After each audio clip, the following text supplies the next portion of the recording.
Chapter 15. The Painted Moon. The town had settled back into its calm rhythm after the days of mending, and the hill carried the greenhouse like a lantern set on a gentle rise.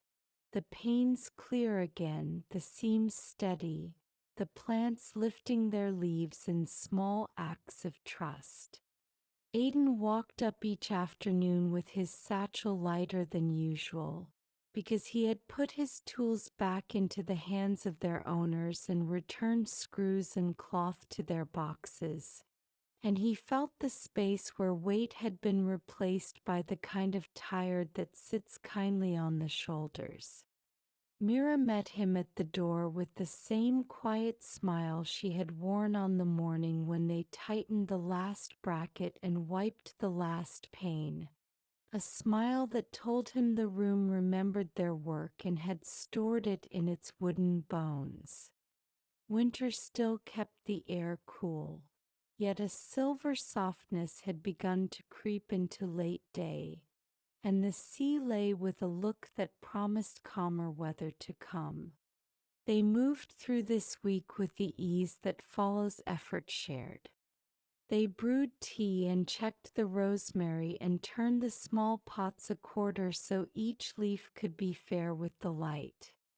They swept the floor and set the lantern to drift with the fan, not because the room needed a flame in the afternoon, but because Glass wanted to learn the motions of the air in peace. They read the cards on the cafe board at midday, then added one of their own that said cloth and spare hardware still live at the top of the hill for anyone who needs them, and they walked the lane without hurry, feeling the town breathe evenly around them.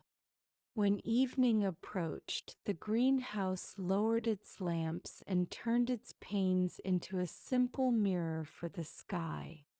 This was when Aiden felt a thought rise and settle in him like a stone that has found its true pocket in a stream. He had drawn the pattern of the day with brackets and knots and coils of rope and the line of Mira's wrist when she tied something true. But he had not yet asked for the stillness to see her the way he had been seeing her for many weeks now.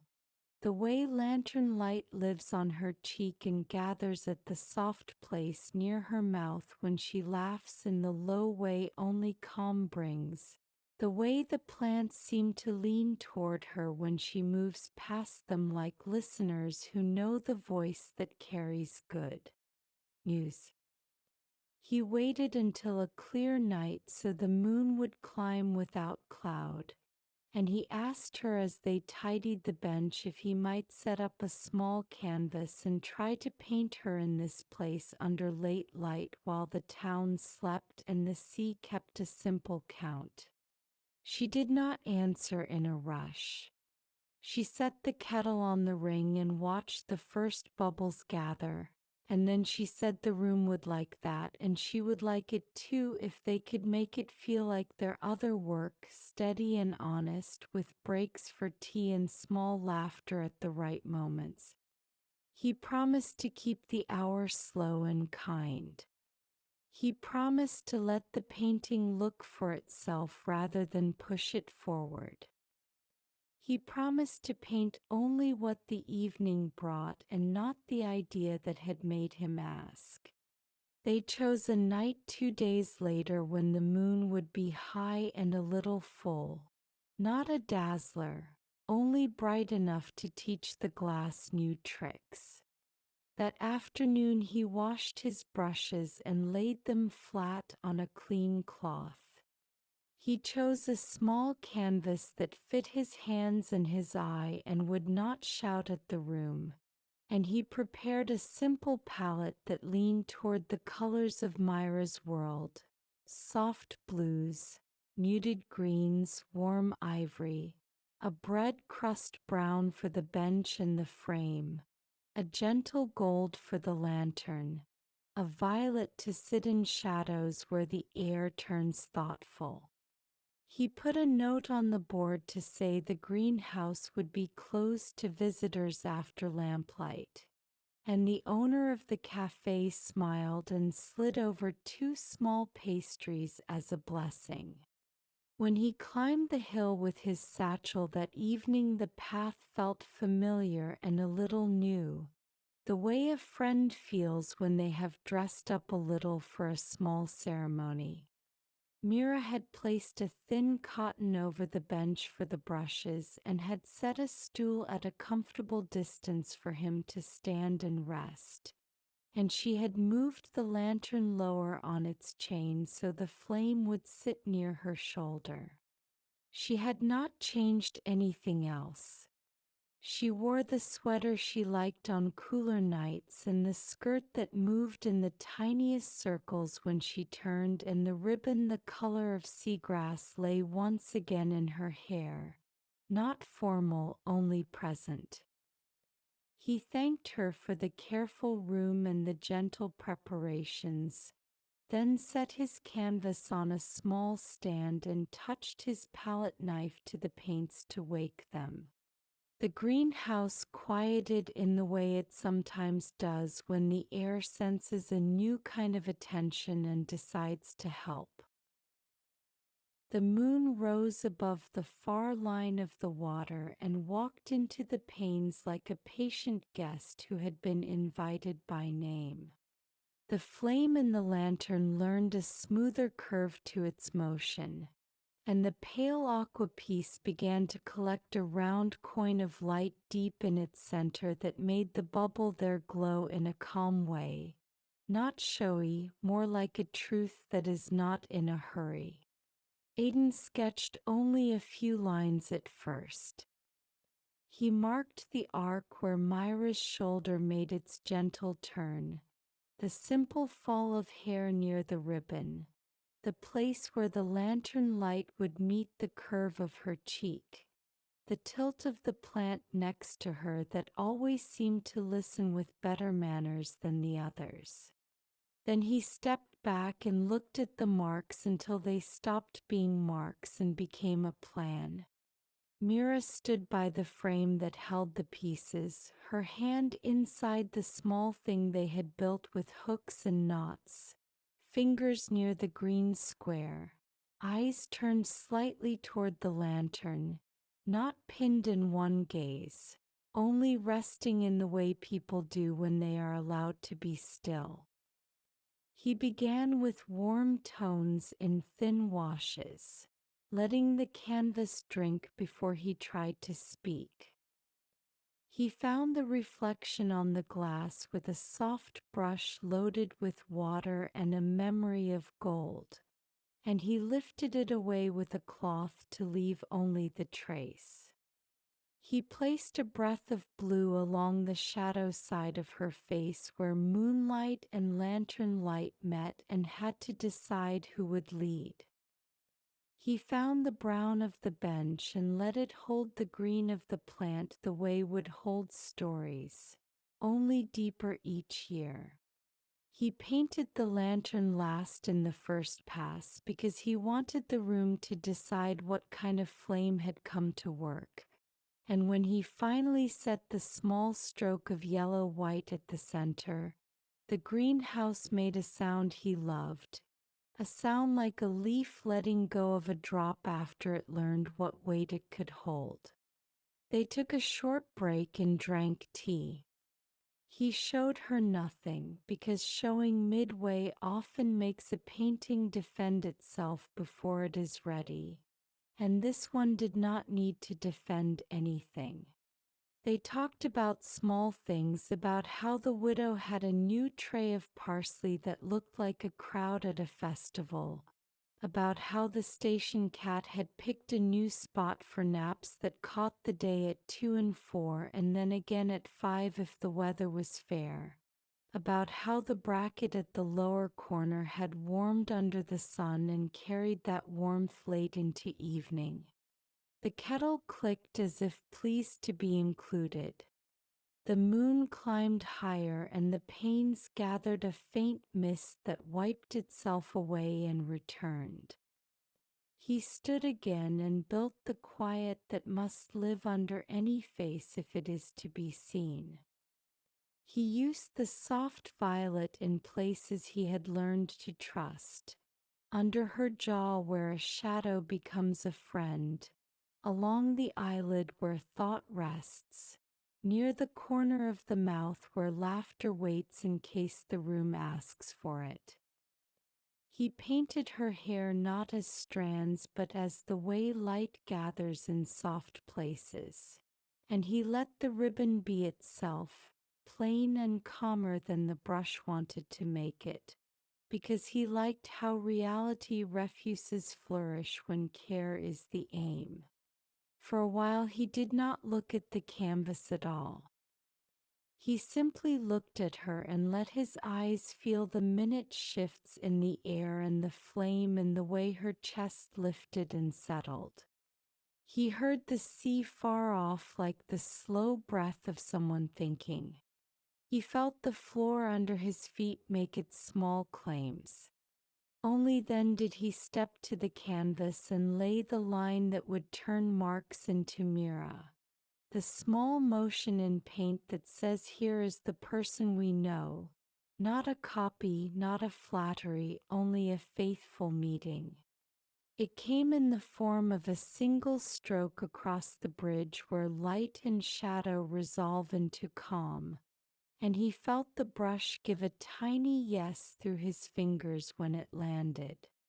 Mira, who had been still as a leaf in a light night air, moved at the same moment, the smallest tilt of the head that said the room had spoken and she had heard it. He stepped away and let the painting breathe. He cleaned the brush as if it were a living thing, then laid it down and picked up another, thinner, dry, to carry a spare light where the lantern met the glass. He touched the pale aqua piece and gave the bubble a soft edge so it would feel less like a trick and more like a quiet presence. He did not try to finish. He stopped when the painting had learned enough to sleep. They did not look right away. They warmed their hands around their cups and stood near the door and let the night find its even tone again.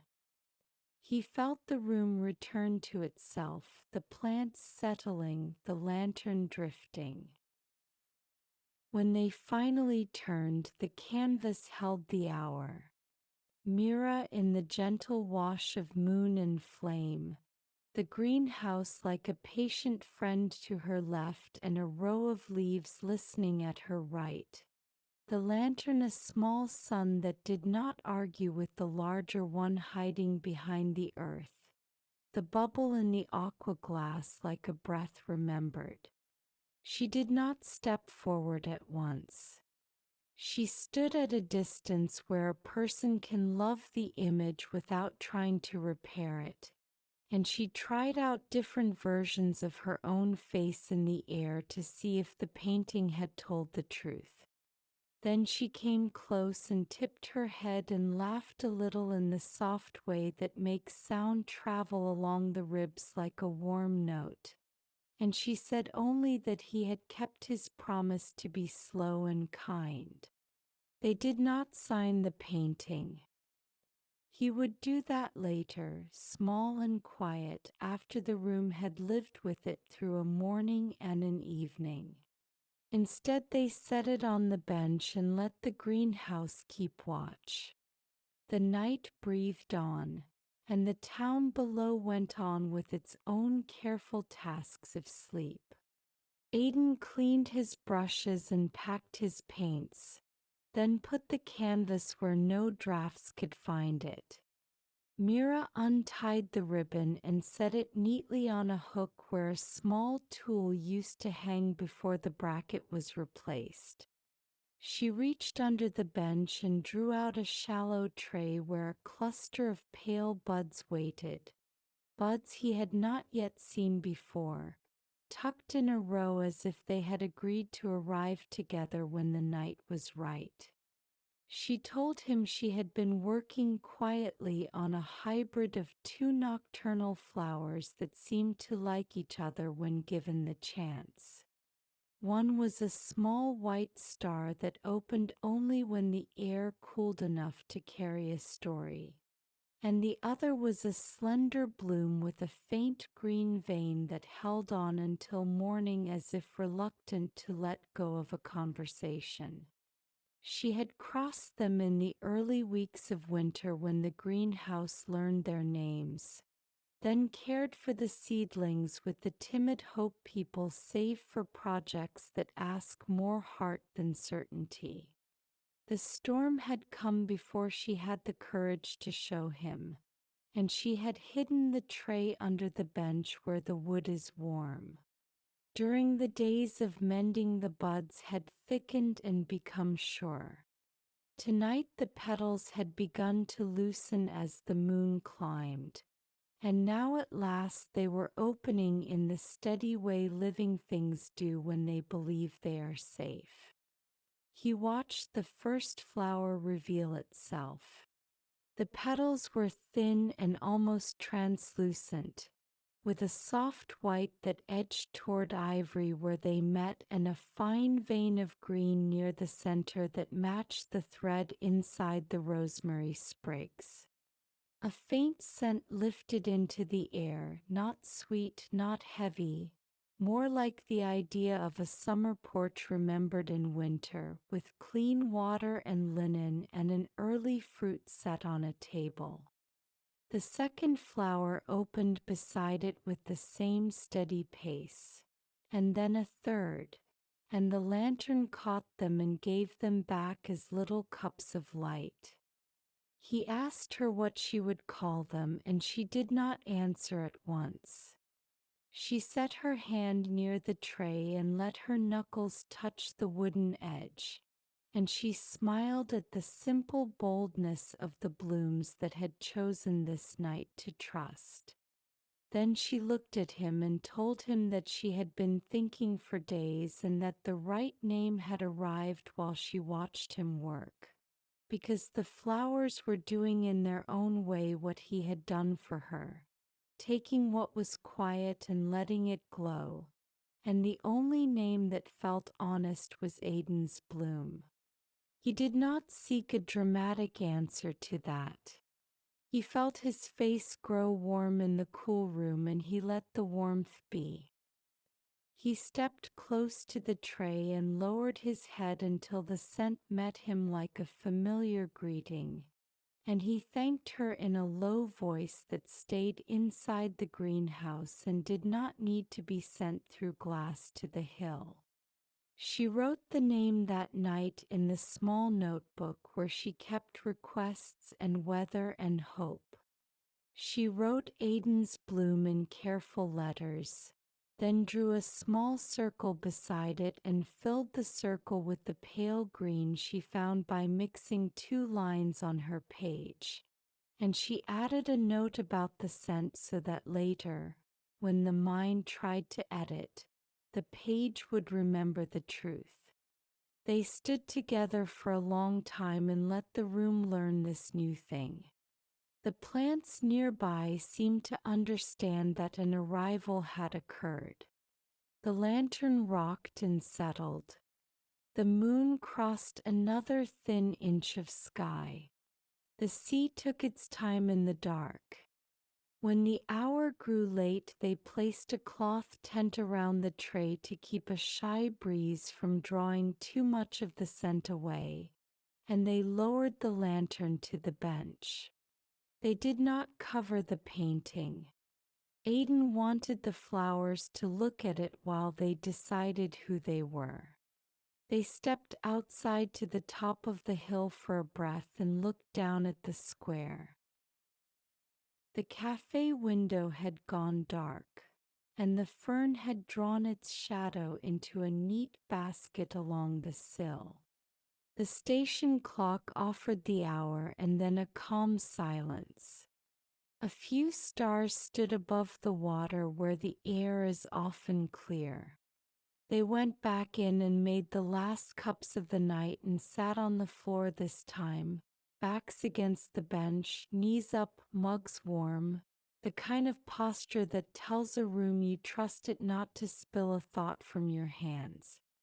He told her a story about the first time he tried to paint in moonlight and how he had failed in the right way and learned not to chase the dark with light but to let the dark keep what it needed. She told him about a plant she had once tried to train to climb without a guide and how it had curled into a loop that looked like a question mark and made her laugh every time she checked it. They promised nothing because promises sometimes pinch when they are made out loud. They planned very little because plans can make a night rush. They simply named what had happened and allowed it to become part of the steady line of days they were learning to keep.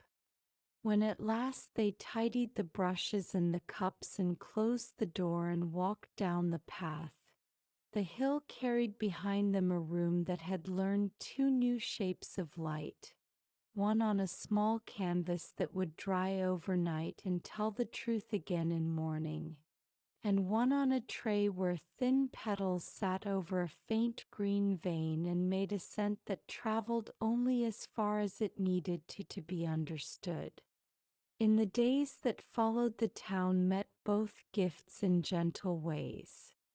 The cafe owner came up at midday to bring bread and found the tray and stood very still, then asked for a single petal to press into her book.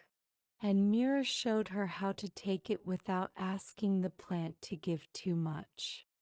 The librarian named the color of the vein old glass green and told them that the word for that shade in her childhood home had meant safe. The station attendant carried the memory down to the clock and placed it in his pocket, and the cat sat under the bench and held guard without being asked. Aiden moved the canvas to the wall where the light can speak but not persuade, and each evening the lantern gave it a small blessing as it passed. Mira tended the tray and learned the times when the blooms asked for water and the hours when they wanted only air.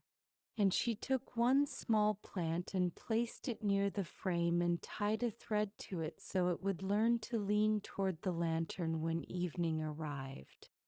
When she wrote in her notebook, she drew a little ear near the name because she had decided that the garden had listened as they worked and had answered in the language it knows, one of petals and patience and exact timing. On a quiet afternoon, Aiden made a tiny label for the tray and wrote the name again and placed the card in the soil. And he found that his hand shook a little as he wrote, which surprised him because he did not feel nervous, only moved. He let the shake stand. He liked how truth looks when it is not forced to appear steady. The moon gave them 3 more nights that week where light came clean through the panes. And on one of those nights he set the canvas again on the stand and added only 1 or 2 touches.